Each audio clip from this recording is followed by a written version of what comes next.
बच्चों, मैं वीरेंद्र देवांगन आपका अपना क्लास केमिस्ट्री क्लास में आप सबका बहुत बहुत स्वागत करता हूं। तो आज हम बात करने वाले हैं इलेक्ट्रॉनिक कॉन्फ़िगरेशन के बारे में, इलेक्ट्रॉनिक विन्यास के बारे में, जो कि एक बहुत ही महत्वपूर्ण टॉपिक है केमिस्ट्री का। क्योंकि बिना एटम के मॉलिक्यूल नहीं बन सकता और मॉलिक्यूल कंपाउंड किसी भी चीज़ की जो कल्पना है वो बिना एटम के नहीं की जा सकती। और एटम जो होते हैं उसकी स्टेबिलिटी जो होती है वो इलेक्ट्रॉनिक कॉन्फ़िगरेशन पे डिपेंड करता है। तो इलेक्ट्रॉनिक कॉन्फ़िगरेशन क्या होता है, इलेक्ट्रॉनिक विन्यास क्या होता है? तो इलेक्ट्रॉनिक विन्यास जब इलेक्ट्रॉन्स को एनर्जी के इंक्रीजिंग ऑर्डर में, ऊर्जा के बढ़ते क्रम में कंटिन्यू जब ऑर्बिटल्स में भरे जाते हैं तो उसी विन्यास को हम क्या कहते हैं? इलेक्ट्रॉनिक विन्यास कहते हैं। तो उसी के बारे में आज हम पढ़ने वाले हैं, इलेक्ट्रॉनिक कॉन्फ़िगरेशन के बारे में। तो यहाँ पे इलेक्ट्रॉनिक कॉन्फ़िगरेशन के बारे में मैंने और भी वीडियोस बनाए हैं, तो ये उसका पार्ट 2 है। यहाँ पे सबसे पहले हम देखते हैं एटॉमिक स्ट्रक्चर के बारे में। ये एटॉमिक स्ट्रक्चर जो है, परमाणुवीय संरचना एक्चुअली में किस तरह का होता है। तो ये जो परमाणुवीय संरचना है, इसका जो मिडिल पार्ट है, बीच वाला जो भाग है, जिसको हम न्यूक्लियस या फिर नाभिक कहते हैं, और ये जो नाभिक है इसमें न्यूट्रॉन और प्रोटॉन्स पाए जाते हैं। चूँकि प्रोटॉन्स पाए जाते हैं इसीलिए ये क्या है, पॉजिटिव चार्ज वाला। चार्ज होने के कारण कोई भी इलेक्ट्रॉन्स जब यहाँ पे आएगा तो इलेक्ट्रॉन पे नेगेटिव चार्ज होते हैं। नेगेटिव और पॉजिटिव के बीच में एक अट्रैक्शन फोर्स काम करेगा, जिसके कारण इलेक्ट्रॉन्स की एनर्जी कम हो जाएगी और इलेक्ट्रॉन स्टेबल हो जाएगा। मैंने पिछले वीडियो में बताया हुआ है। तो यहाँ पे फर्स्ट सेल है, फिर सेकंड सेल है, थर्ड सेल है, फिर फोर्थ सेल है। तो ये जो फर्स्ट सेल है, यहाँ इसकी एनर्जी कम होती है क्योंकि न्यूक्लियस के करीब है। इलेक्ट्रॉन जो होंगे उनका अट्रैक्शन फोर्स इस पर ज़्यादा काम करेगा। सेकंड, फिर थर्ड, इस तरह से हम यहाँ पे first shell, second shell, third shell, fourth shell, जिसको हम KLMN भी कहते हैं। जो K होता है फर्स्ट सेल, उस पर एक सबसेल होता है एस। यदि हम बात करें L सेल के बारे में, तो यहाँ पे एस और P दो सबसेल होते हैं। अगर हम बात करें थर्ड सेल के बारे में, यहाँ SPD 3 सबसेल होते हैं। और अगर फोर्थ N के बारे में बात करें तो यहाँ पे SPDF 4 सबसेल होते हैं। सब सेल में क्या पाए जाते हैं? ऑर्बिटल पाए जाते हैं। तो यहाँ पे एस में एक ऑर्बिटल मिलेगा, ठीक है। अगर हम बात करें यहाँ पे, तो यहाँ भी एक एस में एक ऑर्बिटल, P में 3 ऑर्बिटल मिलेंगे, PX, PY, PZ, इस तरह से इसका नाम होता है एक एक ऑर्बिटल का। यहाँ पे D मिल रहा है, D में कितने ऑर्बिटल रहेंगे? तो 5। और यदि हम F के बारे में बात करें तो F में 7 ऑर्बिटल पाए जाते हैं। तो इस तरह से क्या होगा? सेल, फिर सब सेल, और सब सेल के भीतर क्या होंगे? तो ऑर्बिटल, और ऑर्बिटल में क्या होते हैं? इलेक्ट्रॉन। तो ये किस एटॉमिक स्ट्रक्चर है।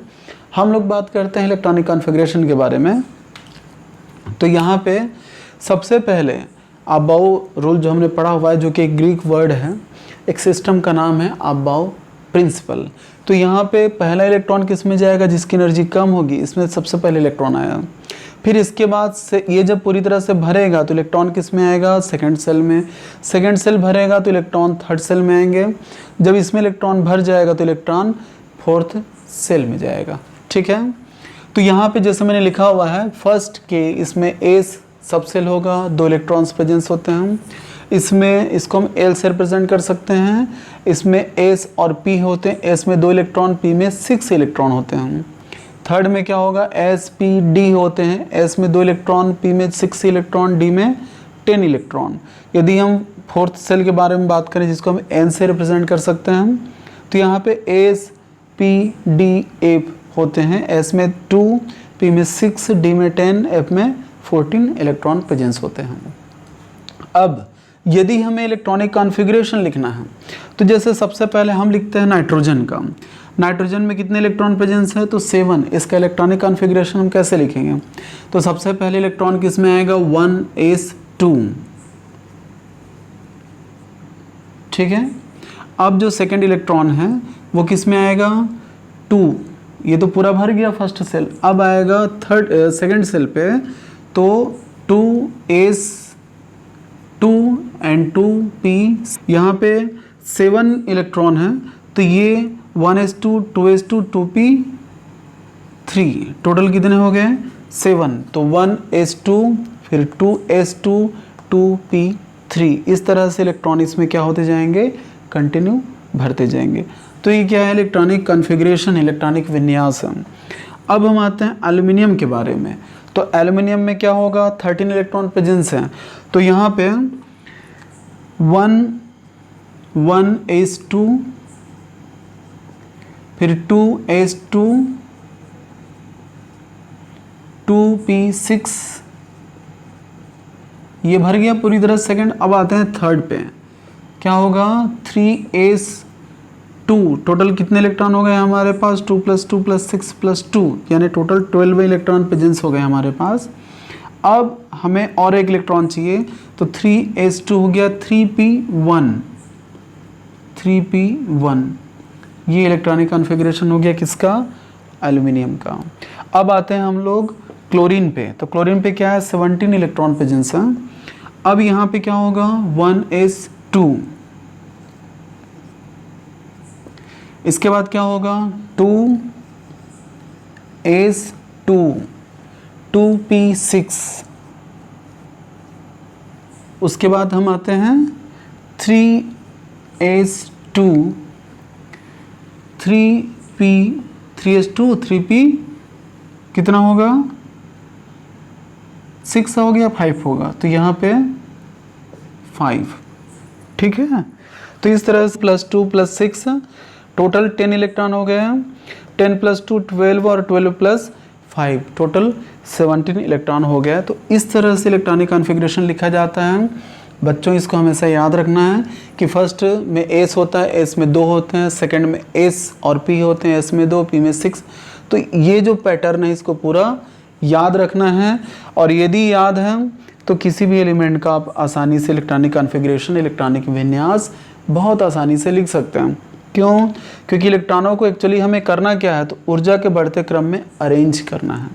1s2 एनर्जी कम वाले में भरा, जब भर गया तो 2s2 फिर 2p3, इस तरह से electron first second third fourth shell में कंटिन्यू क्या होते जाएंगे, इलेक्ट्रॉन्स फिलअप होते जाएंगे, भरते जाएंगे। तो इस तरह से इलेक्ट्रॉनिक विन्यास लिखा जाता है, इलेक्ट्रॉनिक कॉन्फ़िगरेशन लिखे जाते हैं, बहुत ईजी हैं। इस पर मेरे बहुत सारे वीडियोस हैं, मैंने बहुत सारे एग्जांपल्स, जितने टाइप के एलिमेंट्स होते हैं और उन एलिमेंट्स का किस तरह से इलेक्ट्रॉनिक कॉन्फ़िगरेशन लिखा जाता है, वो सारे चीज़ें मेरे, सारी बातें जो है वो मेरे वीडियोज़ में हैं। तो आप लोग मेरे सारे वीडियोज़ आप लोग देखिए, कंटिन्यू देखिए, नोट्स बनाइए, और कुछ और भी अगर समझना है तो आप लोग कमेंट बॉक्स में कमेंट कीजिए, ताकि मुझे क्लियरली पता चल सके कि आप लोग की रिक्वायरमेंट क्या है। मेरी कोशिश है कि आप लोग के लिए chemistry easy to easy way में समझा सकूं, और आप लोग के लिए केमिस्ट्री बहुत इजी कर सकूं। तो ठीक है बच्चों, जब भी आप लोग वीडियो देखते हैं, मेरे वीडियो को लाइक, शेयर और सब्सक्राइब करना है, ताकि हम ज़्यादा से ज़्यादा बच्चों तक के पहुंच सकें। तो ओके बच्चों, आप सभी को good luck, take care, thank you.